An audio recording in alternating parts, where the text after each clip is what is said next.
of them. But the Three Graces, once you get moving, you'll see it. So of course, once he came on the scene, once Cunard came on the scene, it meant serious competition between the two big companies, trying to build the biggest and the fastest, most luxurious liners. That's it there, on the left. Looks like a Venetian palace. Now it's on our right. Keeps moving. Yeah. So once he came on the scene, serious competition between the two rivals, trying to build the biggest, fastest, most luxurious liners on the ocean, until eventually both companies merged together as one big company in 1936. But by 1967 they moved down to Liverpool altogether. Despite then the trade had all but dropped off. But in its day, this by far has been the busiest port in the world, you know. So you got the beautiful Port of Liverpool building over there to your left. That was built in 1907 for the Mersey Docks and Harbour Board, made of Portland stone, that is. It's one of the Three Graces. The other Grace, of course, is on the other side of Cunard. I will introduce you to our third very famous Grace when we get back to the Dock Road. I think you've got a good idea which one it is. So this is the pier head, once known as the gateway to the world, because you could go practically to any destination in the world from this point here. And it's been estimated now that between 1830 and 1930, those 100 years, over 9 million emigrants passed through here, past that ice cream van. Well, the ice cream van wasn't there, but you know, passed there to embark on their long journeys over many, many distant lands. The whole world was to be explored, so it was very exciting for them. See this building on the left there? That's Darth Vader's holiday home now. Skillfully designed though to blend in with its surroundings, isn't it? Wouldn't think it was a giant coffin, would it? No, it's an apartment, so can't get myself to go in there. But over there on your left is the Museum of Liverpool. That's one of our 22, all totally free to go in except for that Beatles one. It's the only one you pay for. And just coming up to stop number 2 if anybody wants it. Stop number 2 is a bit too early for you. Yeah. It's a short tour that would be, wouldn't it? Couldn't we get off now, Mum? So, another iconic building on the left-hand side, Mersey Ferries. Everybody knows the song associated with it, don't you? You ready to sing it? Ready? Ferry, cross the Mersey, that's it. 'Cause this land's the place I love, and here I'll stay. And you're all looking at us now as much as to say, well, if you're staying, mate, I'm off. Yeah. No, that was very good. I'll give you a round of applause. Very good. And give yourselves a round of applause. Well done for even trying. Because half the time I just get funny looks. Look at him trying to sing.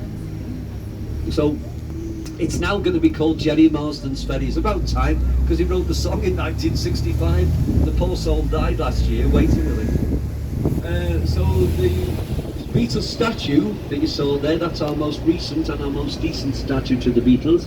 It was unveiled December the 5th, 2015, but what it commemorates is exactly 50 years to the day the Beatles last played their home city of Liverpool, which was at the Empire Theatre on December the 5th, 1965, all those years ago, when John Lennon was quoted at the time as saying, "Hey guys, I can't even in myself think, let alone sing. All these girls keep screaming down the ears all the time. I think we're going to have to pack in the live singing, you know what I mean?" I'm sorry, I took me Lennon tablets this morning. So they packed it in because the girls were screaming at them all the time. It was on the par with the Boeing 747. You can't compete with that, can you? So there's no wonder they sought refuge in a studio, you know, a nice quiet studio where they could make Sergeant Pepper White Album and Abbey Road, all those great albums. So we got the Three Graces over to your left. Tucked away in the corner over there is the Port of Liverpool building, built in 1907. Middle one is the Cunard building, built in 1916. Last but not least is our symbol of Liverpool, proud symbol of Liverpool, the Royal Liver building. Now when that was built in 1911, that was fashioned on a Chicago skyscraper, would you believe? So when it came to these shores, that was the tallest commercial structure in the whole of Europe. Right up until 1934, can you believe? It's not even the tallest building in Liverpool now.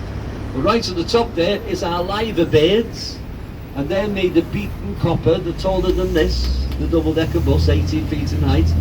And they're a hybrid They're a cross between a cormorant, that elegant bird with the long neck, the black bird, and an eagle, white-tailed eagle.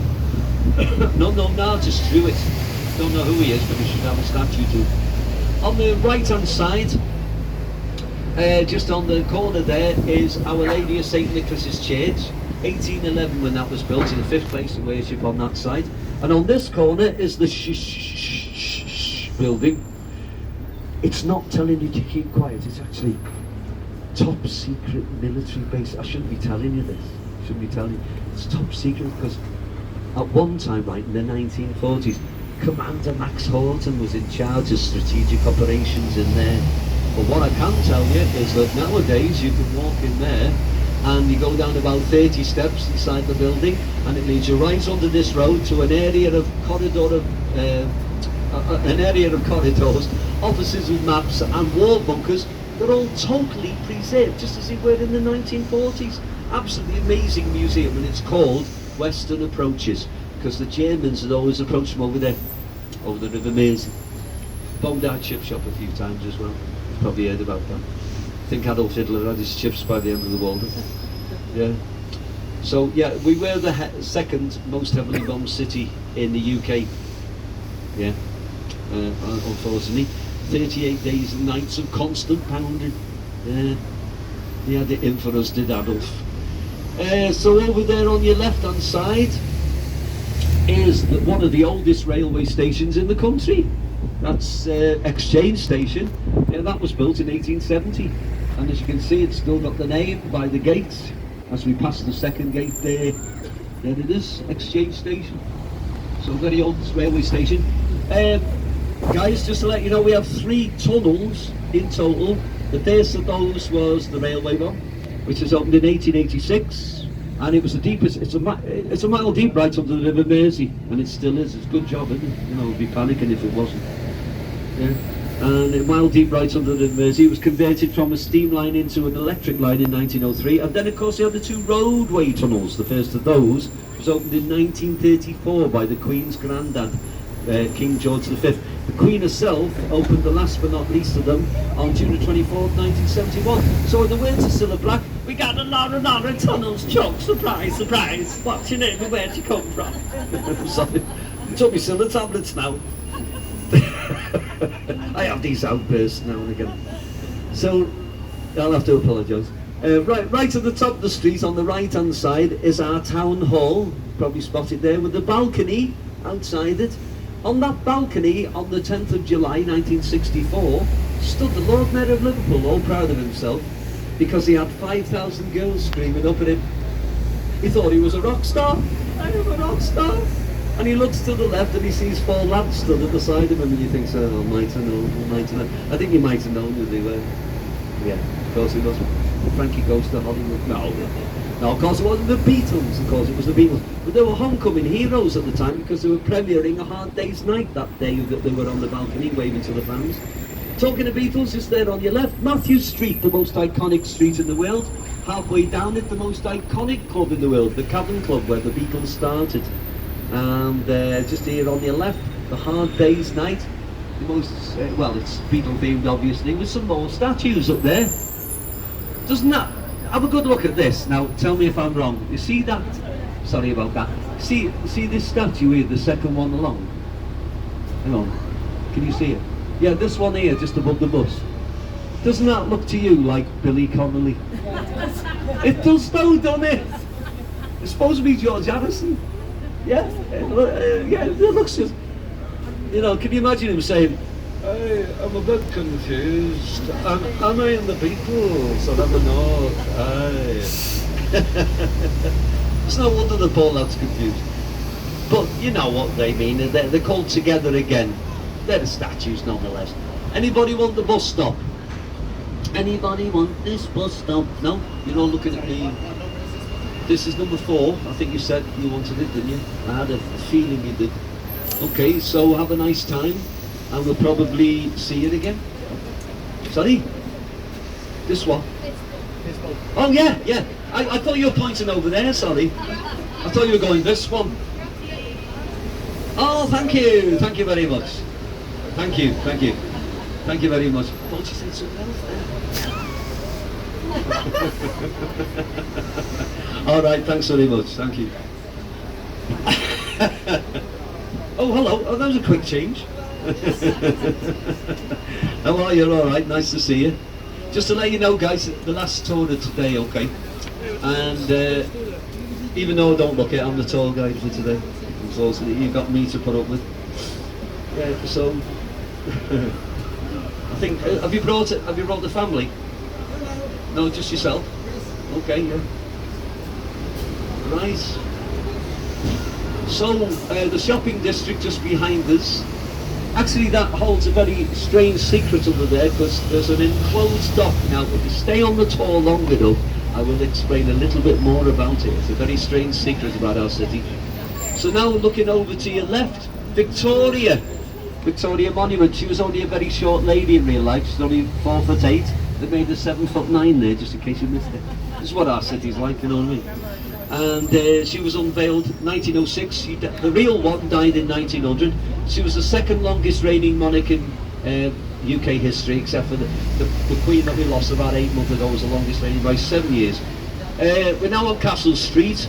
Right at the end of Castle Street, another chance to see that balcony where the Lord Mayor thought he was a rock star, with 5,000 screaming girls, with the Beatles, you know, the Beatles. Yeah. And 5,000 screaming girls on this street. My mum reckons that she wasn't one of those girls. I tell you, I've heard the screaming enough times to know that she was one of those girls on that street that day, I tell you. You know the kind of screaming I mean. Get that bloody bedroom sorted now! When I was living there, you know what I mean? Yeah, so I know she was one of them girls on this street. I'd hate to think she was shouting that at the Beatles. I'd be very disappointed. Yeah, so we're now coming down to Victoria Street. Now just to let you know, the Victoria Street was a very affluent part of the city, but the city itself was one of the richest cities in the world. Now that might surprise quite a lot of you, but it actually was. It was all due to the fact that the rich guys, you know, the sea captains they were called, they'd own these massive vessels and they would travel to many distant lands. They go to the likes of Barbados, picking up sugars there. They go to the likes of America, picking up the tobaccos there. They go to the likes of China to pick up the textiles, India to pick up the cottons and fruit and veg from all over the world. I just got to Tesco's. That's like easy. But they'd be away for like 6 months at a time. It's not that bad, he's alright. 6 months at a time, you know, they'd be picking up all this produce. So what they would do then is they'd bring it all back. It's part of an unfortunate slave trade, you know. So selling off the slaves and sort of buying the produce with the slaves. So they would come back and they'd be absolutely loaded with all this cargo, all this produce. Now a lot of it used to be stored down at the docklands, but the rest of it used to be stored over here on Victoria Street on the right hand side. You see these light brown coloured buildings, they were known as the exchanges. So you had the cotton exchange, you had the dairy exchange next door to that, and next door to that, the fruit exchange, still with a name on the door, see? So they're basically storehouses for all the produce, you see? So what they would do then is once they brought it over, they would distribute the goods all over the UK, making an absolute fortune for themselves, till in the finish they had more money than they could handle, you know what I mean? And they had their own bank, just here, coming up now on the left. The City, as it's called these days, just past the clock tower there on the left hand side. If you look very carefully over the doorway, it says Bank of Liverpool Limited. So shows you that the city had, you know, enough wealth to generate for itself. Well, the sea captains did anyway. They made a packet out of it, and you know, quite a lot of wealth generated for them. So. The Cavern Club, right, that started off as one of those fruit and veg exchanges, believe it or not. It wasn't until 1957 it opened its doors for the very first time as a club. It was a jazz club to start with, just in case you didn't know what jazz was.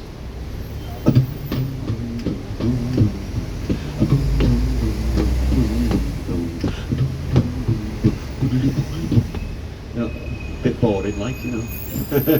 You know, all that swinging music. All the trumpets going.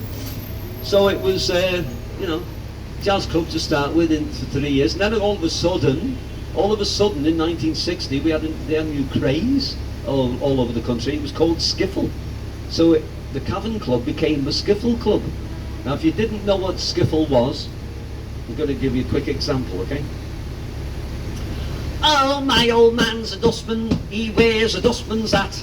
He wears coat blimey trousers and he lives in a council flat. He looks a proper nana in his great big hobnail boots. He's got such a job to pull them up and he calls them daisy roots. But, oh thank you very much, thank you. He knows it. So it wasn't long after that the crazes changed again. And what did we have in this country? 2 years later, Beat arrives on the scene like a breath of fresh air. In this city in 1962, apparently there was over 500 bands. Can you believe it? 500 in this city. The more famous ones, I won't go through them all, we'll be here all week, but the more famous ones, of course, the Beatles, the Sages, remember, needles and pins, you know, sat on a pin cushion, you know that one. Yeah, the Sages, swinging blue jeans, remember them? For goodness sake! Sounded as though somebody hit him over the hand with a hammer. For goodness sake! I got the hippie shake! Yeah, the hippie shake, they were the guys that hippie shaked. The old swinging blue jeans. The Mojos as well. Yeah, he wasn't as famous, was he, poor old Rory? He was just a local guy that didn't do too well, but yeah, Rory Storm. And from Rory Storm we had Ringo Starr. We got Ringo Starr from Rory Storm because when Pete Best left the original Beatles, we got Ringo Starr from Rory Storm. Yeah. No, the hit makers, you know, you had Sages, Swinging Blue Jeans, Mojos, Maisie Beats, The Undertakers, the Big Three, the Foremost, the Crying Shames, the Liver Birds. And if this lady just held the microphone as if you would, and you just give me the suggestion, this guy. I like it, I like the way you put your fingers through my hair, and I like the way you tickle my chin, and I like the way you let me come in when your mama ain't there, when your mama ain't there. Do that again. You're driving me insane. Kiss me once more. That's another thing I like you for. Hey! I like it, hey! Oh, thank you very much, thank you downstairs as well. Don't clap too loud, I might play you another one. Don't say you haven't been warned. So a nice big round of applause for our friend Micah here. Thank you very much, Micah. Miss Micah Holder, famous lady on the bus, Micah Holder. Thank you very much. So here's the Mersey Tunnel here on our left. This was the longest under-river roadway tunnel when it was built, 2.1 miles long in 1934. And it held that title till 1954. Oh, by the way, that was Jerry and the Pacemakers, in case you didn't know. Somebody said Freddie and the Dreamers the other day. I said wrong city. Yeah, so we took that to number 1 in 1963. So now we're on William Brown Street, Cultural Quarter of Liverpool. Just looking over there to your left is the beautiful museum, which is the Central Museum, built in 1853. And it's got over 5 levels in there, totally fascinating place to go and visit. Would you believe that every single building is totally free to go and have a look? Absolutely amazing. So it's got Egyptology in there, natural history, archaeology. Right at the top there's a planetarium, all totally free to go and have a look. In the middle you've got the Central Library. Go and check out the Hornby reading rooms in there. 2 million book collection, Frederick Hornby, so you don't have to read them all before you go home, but just have a look at it. Over there on the left is the Walker Art Gallery, right at the top of the street. That's second only to London's as being the largest public art gallery in the whole of the UK. 1877 when it opened its doors. Andrew Barclay Walker was the guy who built it. And over there to your left, the beautiful gardens, St. John's Gardens. Now, as beautiful as it looks, which it is, it does have a very dismal past, because way back in 1830, I don't want to alarm you, but there was a cholera pandemic in Liverpool, so bad it infected our water, and they were dying like flies, you know, in 1830, adults as well as children. Very sad. Over a quarter of our population. I don't want to put you off going in that lovely park, but you see the statues in the middle, sort of near the entrance there, the statues. Just under the statues there's some stone steps. You see them? You see the stone steps? Just under the stone steps is a steel trapdoor with a cholera pit under it. There's over 27,000 bodies buried in there. Don't want to put you off going. That's why it's slightly elevated. Just don't take the dog for a walk. So, you know. Yeah, so on your right hand side, Dr. Duncan's pub. Picture of him outside twice in case you missed it the first time. Now, Dr. Duncan was the UK's first appointed medical officer. Came from Liverpool, and he gave him some strong advice about the cholera. He said, guys, don't drink that water. He said, I think that's what's causing the cholera. He said, drink the beer. Most sensible advice you could have, isn't it? It's all, you know, multi-filtered. It's all totally pure. But do you know what, guys? Me and John downstairs, we've never had cholera. Never had it. We took his advice.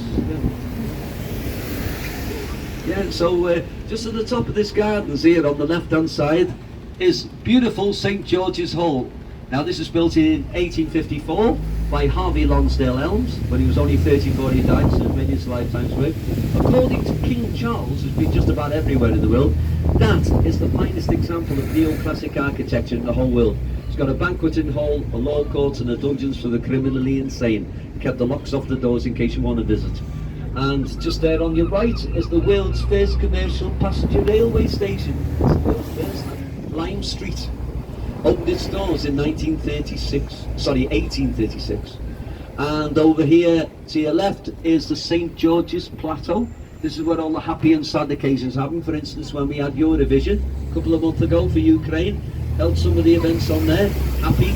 But on the sad occasions when John Lennon was assassinated on December the 8th, 1980, held a vigil for over 7 hours, 3,000 fans in the freezing cold, singing Give Peace a Chance with their candles. So now as we go up Lord Nelson Street, you see coming into view a street called Seymour Street. Call it that because you'll see more in a minute. Now it is genuinely Seymour Street, right? So as you can see, some very fine Georgian architecture at the top of this street here. And that's Seymour Street, that where the architecture is. Georgian architecture which dated between 1810 and 1820, so very, very old townhouses they are, Georgian townhouses. They've been recently refurbished for a very good reason, because we get a lot of students. We get a lot of students in our city. Round about September time, we get invaded by over 70,000 of these university students, like a swarm of locusts with suitcases. They land in there, but not just in there. We, you know, in other locations around the city. They do us a favour because, you know, really, they wouldn't have been remodernised, they wouldn't have been refurbished unless the students were living there. So it's done us a favour in a way, you know, remodernised old buildings. Yeah. Oh, we sold them a separate tour. Yeah. So, yeah. So it's all the students live in them, student accommodation. Believe it or not, we got well over 70,000 of them to accommodate. So we got 4 universities in total. That's Liverpool, Hope, John Moores and Edge Hill. So we've got a lot of universities, Chuck. So I heard a recent announcement. I've got to share this. I was really proud when I heard this, right? Really proud. A recent announcement on the national news, this was. Lady newscaster said that Liverpool has a new title. And I thought, ooh, what's that? My ears pricked up. And she said, Liverpool is now, wait for it, da. The most filmed city in the UK. Oh, that was well. Oh, we got a little wow from the back. Do you want to try it again? We'll all do it together. I heard on the news that Liverpool has a new title. The lady newscaster apparently said that Liverpool is now the most filmed city in the UK. Wow! Good God, we have got people on the bus after all. I was only checking. Yeah, oh, that was good. That was great. Nice bit of enthusiasm, we love that. So the reason for that is because we got this lovely architecture here and various points around the city. And the other reason is because London TV and film companies, they flock up here because they've sussed out that our streets are a damn sight cheaper than theirs. Yeah, so method in their madness. But they come up here for, you know, because we've got the architecture and all this, and we've got the typical background for these fabulous films. Now, some of these productions might surprise you, right?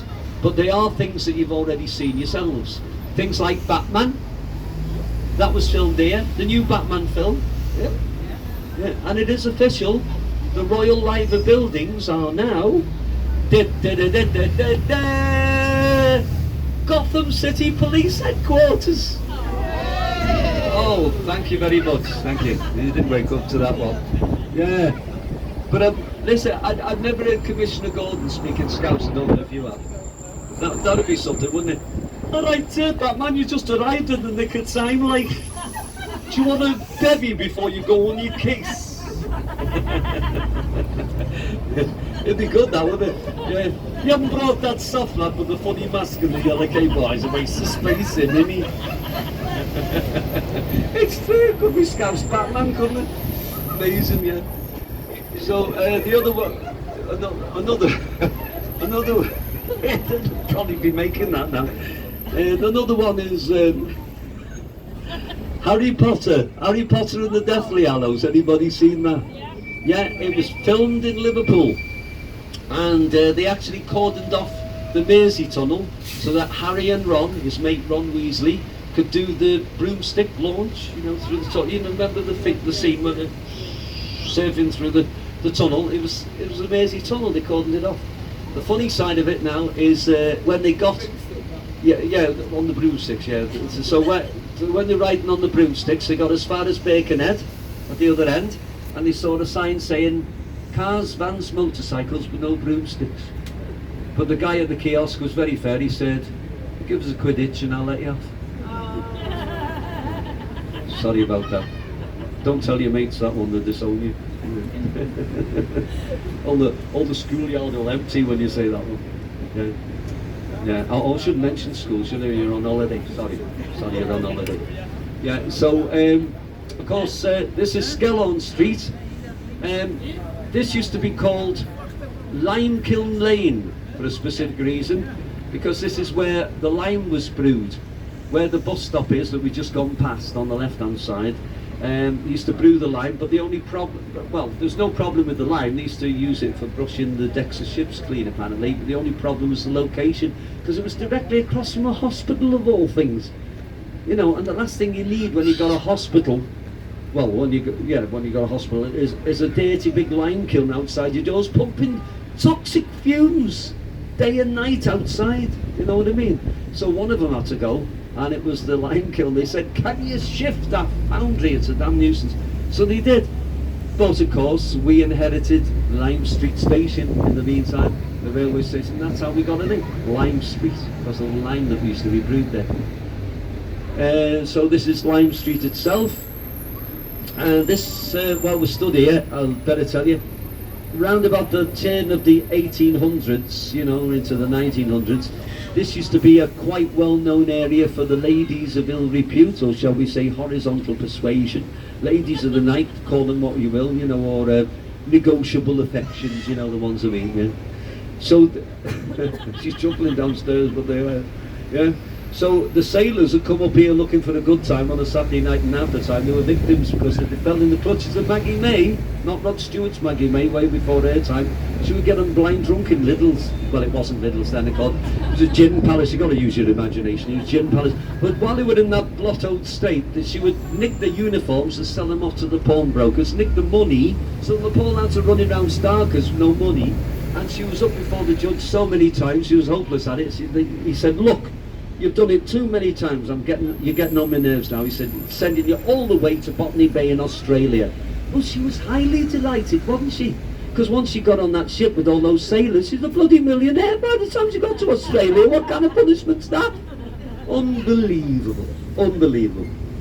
Anyway, guys, looking over to your left here is the Adelphi Hotel. Anybody staying there? Oh, who said that? Who said ventriloquist then? Oh, it's you. Are you staying there now? No, I always do that. I always ask, are you staying there? And they all go, yeah. And I say, are you staying there now? And they go, no. I was going to say, if you had stayed there, we'd put a separate stop for you in case you wanted, you know, if you had your breakfast like. No, the Adelphi's had some very reputable people stayed there. Bill Clinton stayed there, Winston Churchill, Sammy Davis Jr., Frank Sinatra, Judy Garland, Gregory Peck, not all at the same time like, and Roy Rogers and his horse Trigger have even stayed there.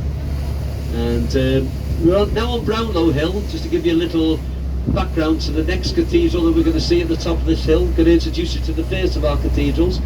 1847 there was an Irish potato famine, so bad it wiped out all the crops, but they came over to Liverpool looking for work. All 30,000 of them Irish Catholics. So once they settled here, they wanted a job. Not everybody got a job, but in 1933 they asked about a cathedral, and in 1933 there was a guy called Edward Lutyens who's going to build him the tallest cathedral in the world, and that's it. Just on that corner there, it's now called the crypt. Can you see it with the pyramid sticking up? Because he started work in 1933, and 6 years later, we all know what happened after that, don't we? Bang! War broke out. So nobody could do anything during war. He had to down tools.